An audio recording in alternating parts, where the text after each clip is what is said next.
सबसे पहले बात करेंगे मुल्की तिजारत में समुद्री ट्रेड का हजम कम।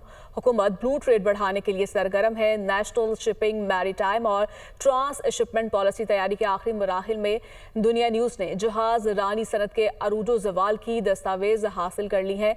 इसी पर मजीद बात कर लेते हैं। यासिर मलिक हमारे साथ मौजूद हैं। जी यासिर, बताइएगा मजीद क्या सूरत हाल देख रहे हैं आप?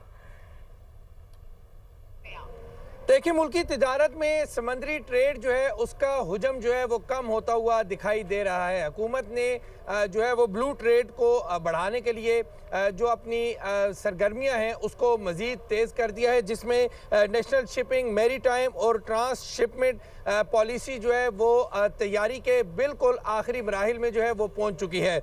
दुनिया न्यूज़ ने जहाज रानी की जो सनत के अरूज का जो जवाल है उसके हवाले से तमाम तर दस्तावेजात जो हैं वो हासिल कर लिए हैं। इसमें समुद्री तिजारत के लिए साल 2021-22 जो है वो बेहतरीन रहा है, जबकि इस साल समुद्री तिजारत 107 मिलियन टन के लगभग जो है वो रिकॉर्ड की गई है। इसके साथ साथ गुज़िश्ता माली साल पाकिस्तान की समुद्री तिजारत जो है वो 96.37 मिलियन टन जो है वो रही है। दस्तावेज के मुताबिक ये भी बताया गया है कि साल 2022 और 23 में समुद्री तिजारत तकरीबन 83 मिलियन टन तक जो है वो रिकॉर्ड की गई है। इस वक्त ब्लू ट्रेड में शिपिंग कॉरपोरेशन का महज जो 10% है हिस्सा वो रिकॉर्ड किया गया है, और साल 2022-23 में ये हिस्सा जो है 13.5% था। उसके बाद शिपिंग कॉरपोरेशन ने साल 2024-25 में कॉरपोरेशन ने 90 अरब रुपए जो है वो इसमें मुनाफा जो है वो